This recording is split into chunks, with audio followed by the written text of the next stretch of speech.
अब बस बहुत हुआ, नहीं चाहिए कोई दूसरा जन्म, अब तो केवल मुक्त होना है, मोक्ष पाना है। अगर ये सवाल आपके मन में भी पहले कभी आया है तो ये वीडियो आपके लिए है। मैं गारंटी देता हूँ इस वीडियो को पूरा देखने के बाद आपको इस सवाल का जवाब कहीं और से ढूंढने की जरूरत नहीं पड़ेगी। मुक्ति मोक्ष के लिए कोई किताब पढ़ने की जरूरत नहीं पड़ेगी, किसी गुरु की आवश्यकता नहीं होगी, क्योंकि इसका जवाब आपके भीतर से ही आएगा। देखिए, मैं अपनी वीडियोस में पूरी कोशिश करता हूँ कि आपको कुछ सिखाऊं ना, बल्कि आपको इस योग्य बना दूं, ऐसा रास्ता, ऐसा मार्ग बता दूं, ताकि आप खुद ही स्वयं से ही जान पाएं कि असल सत्य है क्या, ज्ञान, आत्मा, परमात्मा ये है क्या। आखिर लोग सदियों से मुक्ति मोक्ष के पीछे इतने पागल क्यों हैं? इसमें ऐसा क्या है? कई राजाओं ने अपना सब कुछ त्याग के हाथ में भिक्षा पात्र ले लिया और जंगल की ओर निकल गए। वो सभी सुख जिसके लिए हम जीने मरने को तैयार हो जाते हैं, किसी की हत्या कर सकते हैं, उन सभी सुखों को छोड़कर कोई भला ऐसे ही कैसे जा सकता है? वो कठिनाइयों भरा जीवन कैसे जी सकता है? आखिर उस सत्य के अनुभव में ऐसा क्या है जिसे ढूंढने के लिए भगवान बुद्ध सब कुछ त्याग देते हैं? और फिर ये सब कुछ पढ़कर, ये सब कुछ जानकर आपके मन में भी कहीं ना कहीं कोई ऐसी आकांक्षा पैदा हो जाती है कि वो अनुभव मुझे भी लेना है। कई बार कुछ परिस्थितियां ऐसी हो जाती हैं जो आपके हालात खराब हो जाते हैं, आप बार बार जीवन से तंग आ जाते हैं और फिर कहते हैं कि सत्य क्या है, ये माया क्या है, मुझे इस चक्कर से बाहर निकलना है, जन्म मृत्यु के चक्कर से बाहर निकलना है। तो चलिए, इस सवाल का जवाब आज आपके खुद के अंदर से ही आने वाला है। पहली बात, जिसे तुम ढूंढने की कोशिश कर रहे हो मंदिरों में, मस्जिदों में, किताबों में, ग्रंथों में, वो खुद तुम्हारे शरीर में, इस अस्तित्व में मौजूद होकर सब कुछ व्यवस्थित रूप से चला रहा है। और कमाल है कि हमें इसका पता भी नहीं, और ये पता न होने के कारण ही हमें बार बार यहाँ आना पड़ता है। देखिए, ये तो मैंने आपको पहले भी बताया था कि वो परम शक्ति, परम ऊर्जा, उसने इस संसार को क्यों रचा। ये अनंतो अनंत ग्रह, ये अनंतो अनंत गैलेक्सीज, ये सब कुछ बनाया ही क्यों? उसने सभी जीव जंतु, मनुष्य को बनाया। किताबों ग्रंथों में लिखा हुआ है वो सबसे प्रेम करता है, तो मनुष्य को दुख क्यों देता है? कोई व्यक्ति खुश है तो कोई दुखी है, ऐसा भेदभाव क्यों? क्या भगवान भी भेदभाव करता है?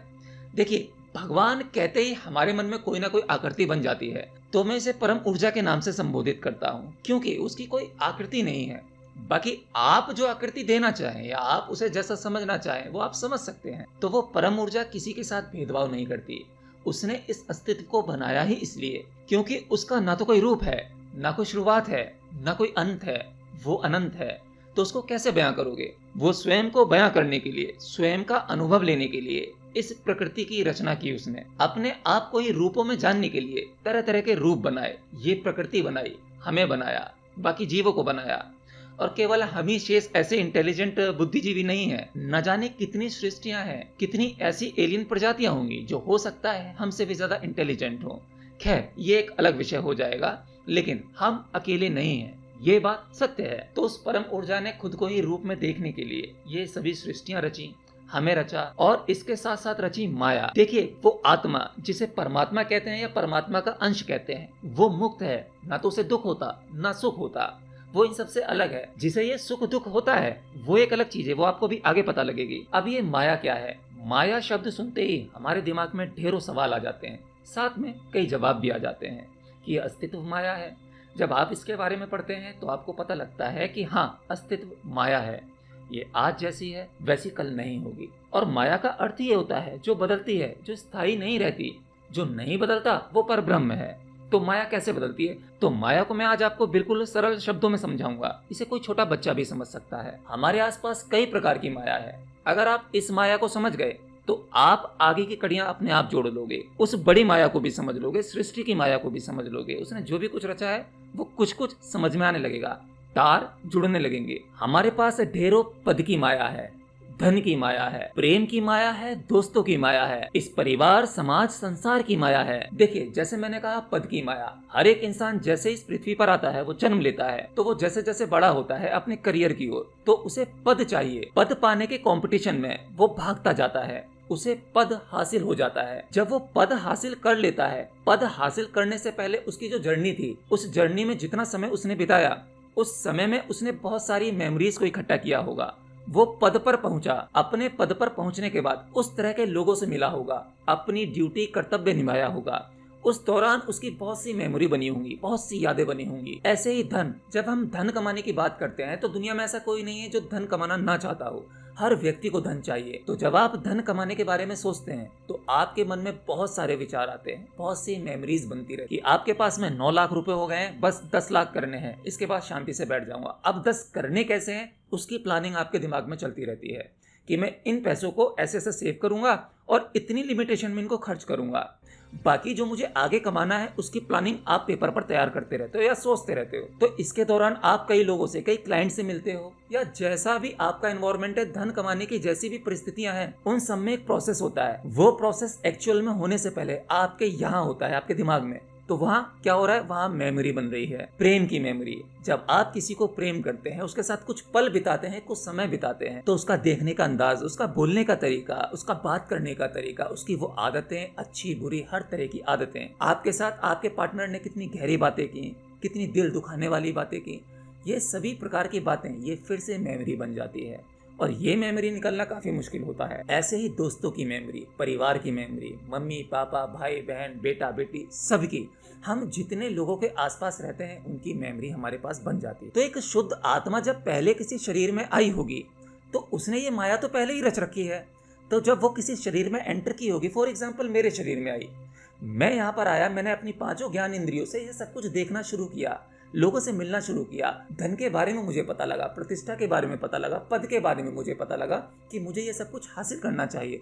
और ये सारी चीजें मुझे समाज ने बताई। समाज ने ही मुझे कहा अगर ये पद होगा तो तुम्हारी प्रतिष्ठा बढ़ेगी, तुम श्रेष्ठ गिने जाओगे, धन होगा तो श्रेष्ठ गिने जाओगे। तो कहीं ना कहीं हमारे मन के गहरे अंतरतल में ये चीजें पहले से ही प्लांट कर दी जाती हैं कि हमें करना क्या है। और इन सब के चलते आत्मा के ऊपर की वो परतें, यानी आपका मन, आपका सबकॉन्शियस माइंड और आपके शरीर के द्वारा जो भी एक्टिविटीज हुई हैं, वो सब कुछ, सारी बातें, ये सभी मेमोरीज उसमें संग्रहित हो जाती हैं, आपके मन में संग्रहित हो जाती हैं। बहुत सारी चीजें आपके सबकॉन्शियस माइंड में चली जाती हैं, कुछ आपके कॉन्शियस माइंड में रहती हैं। कॉन्शियस माइंड वाली चीजें आप बहुत जल्दी भूल जाते हो, लेकिन वो आपका कॉन्शियस माइंड भूलता है, वो आपके सबकॉन्शियस माइंड में चली जाती है, नीचे दब जाती है। कॉन्शियस माइंड भूलता है इसलिए क्योंकि वो इतना कैपेबल नहीं, उसमें इतनी शक्ति नहीं है। उसको क्या चाहिए, उसको नई मेमोरी चाहिए। जब उसे नई मेमोरी चाहिए, कैपेसिटी उसकी इतनी है नहीं, तो वो क्या करेगा, पुरानी मेमोरी को नीचे दबाता चला जाता है। नीचे कहाँ जाती हैं, वो सबकॉन्शियस माइंड में जाती हैं। लेकिन सभी मेमोरी हमारे भीतर जमा रहती हैं, अच्छी बुरी, परिवार की, धन की, प्रतिष्ठा की, पद की, हर प्रकार की मेमोरी। अब इन्हीं सभी मेमोरी के बंडल को, इसी डिस्क को हम कहते हैं जीव। इसे कई जगह पर जीव आत्मा भी बोला गया है। हालांकि जीव आत्मा कहना गलत है, जीव अलग है, आत्मा अलग है। आत्मा का जीव से कोई मतलब नहीं है। हाँ, आत्मा की ही शक्ति से जीव चलता है, बिना आत्मा की शक्ति के जीव नहीं चल सकता, उसका कोई अस्तित्व नहीं है। लेकिन ये सभी चीजें जो मैंने बताई, इसका प्रभाव आत्मा पर कभी नहीं पड़ता, केवल आपके मन और शरीर पर पड़ता है। तो वो मेमोरी जिसे मैं जीव कह रहा हूँ, वो क्या करती है, ये शरीर जब मर जाता है, गिर जाता है, तो वो जीव यानी वो सभी मेमोरी का जो बंडल होता है, वही आत्मा के साथ, आत्मा उसके भीतर है, वो अछूती है, लेकिन उसके ऊपर की परतें जो हैं, सबसे ऊपरी परत तो ये शरीर है आत्मा की, लेकिन उसके अंदर की जब बात करेंगे, जब शरीर गिर जाता है, शरीर गिरने के बाद जो हमारा सबकॉन्शियस माइंड होता है, कॉन्शियस माइंड होता है, ये हमारी जितनी मेमोरी होती है, इन्हीं को मैं बंडल कह रहा हूँ। ये एक प्रकार का अकाउंट तैयार हो जाता है, ये क्लियर नहीं होता। इसी अकाउंट को क्लियर करने के लिए, वो सभी मेमोरी फिर से जीने के लिए, किसने मुझसे क्या कहा था, मुझे किससे बदला लेना है, धन कमाना था, उतना उतना कमा नहीं पाया, इच्छा रह गई, यानी वो मेमोरी रह गई अंदर ही, कमाना तो है, मुझे ये पद चाहिए था, नहीं मिला, इसकी इच्छा रह गई, दुश्मन से बदला लेने की मेमोरी, प्रेम करने की मेमोरी, किसी स्त्री को भोगने की मेमोरी, ऐसी बहुत सारी मेमोरी जो बनी है हमारी, वो शरीर के गिरने के बाद निकल जाती है अगला शरीर ढूंढने के लिए। उसने जो अकाउंट तैयार किया है मेमोरी का, जो भी स्क्रिप्ट लिखी है, वो स्क्रिप्ट उसे पूरी करनी है, इसलिए वो दूसरा शरीर ढूंढती है और तभी उसे बार बार जन्म लेना पड़ता है। वो जीव जन्म से मुक्त नहीं हो पाता और आत्मा को उसे शक्ति देनी ही पड़ती है, क्योंकि आत्मा तो सर्वव्यापी है, हर जगह मौजूद है, उसकी शक्ति निरंतर है, बस जीव को उसकी शक्ति चाहिए और वो व्यवस्थित रूप से मिल जाती है। अब वो जीव या कहूँ मेमोरी का जो बंडल है, वो दूसरा जन्म लेता ही इसलिए है ताकि वो अपना अकाउंट क्लियर कर सके, जो पिछली मेमोरी थी उनको शॉर्ट कर सके, खत्म कर सके और वो आगे की यात्रा कंटिन्यू करे। परंतु होता क्या है, जीव या कहूँ वो मेमोरी वाला बंडल जब दोबारा जन्म लेता है तो वो पिछला जन्म भूल जाता है, जो कि जरूरी भी है। और इस जन्म में आने के बाद, ये सब कुछ दुनिया देखने के बाद, फिर से वो उसी माया में उलझ जाता है और नए प्रकार के अकाउंट, नए प्रकार के कर्मों को इकट्ठा कर लेता है। वो पिछले कर्मों को तो अनजाने में भोग रहा है, उसे पता ही नहीं है कि इस जन्म में जो कुछ उसके साथ हो रहा है वो क्यों हो रहा है, कहीं ये पिछला कोई अकाउंट तो नहीं है जो इस जन्म में अनजाने में क्लियर हो रहा है। देखिए, मैंने कहा था ना कि वो सभी मेमोरीज हमारे सबकॉन्शियस माइंड में पड़ी रहती हैं। अब वो अंदर पड़ा हुआ है, वो अपने आप आपके साथ में कल क्या होगा, आप किसी नए व्यक्ति से मिले, उसने आपके साथ में कैसा समय बिताया, ये सब कुछ पहले ही फिक्स है कि आपका अकाउंट उसके साथ में रहा होगा।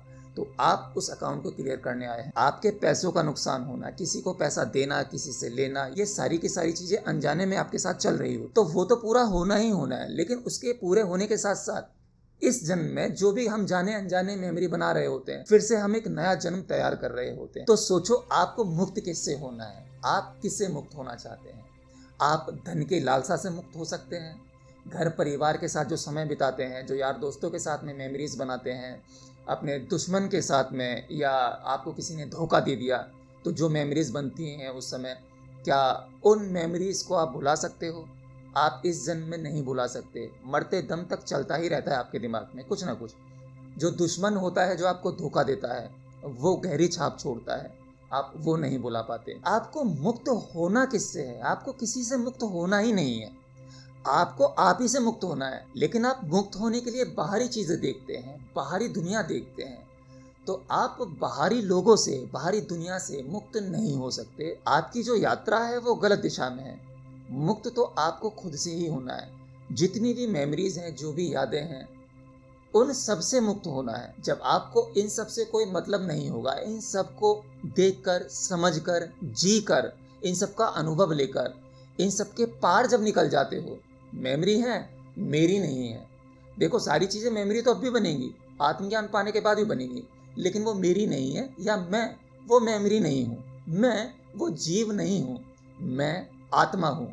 तो जब आत्मा स्वयं को जान लेती है तो मेमोरी तो रहेंगी, लेकिन आप वो नहीं हो। यही मुक्ति है। तो यानी हमें मुक्त जो होना है वो खुद से ही होना है, किसी और से नहीं होना है। और ये मुक्ति आपको दूसरा कोई व्यक्ति नहीं दे सकता, कोई गुरु नहीं दे सकता, कोई ग्रंथ, कोई किताब नहीं दे सकती।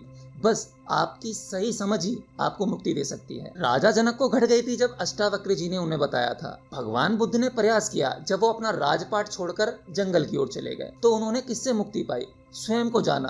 पहले जब तक आप स्वयं को नहीं जान पाओगे, और स्वयं को जानने का ही तो अर्थ ये है, मतलब हम खुद को ही भूले हुए हैं। जब हम खुद को जानने लगते हैं तो हम शरीर को जानते हैं, शरीर के बाद हम थोड़ा और भीतर जाते हैं, मन को जानते हैं। जब मन को थोड़ा थोड़ा समझ लेते हैं तो उसको जानने के बाद हम धीरे धीरे सबकॉन्शियस माइंड में आते हैं और भीतर जाते हैं।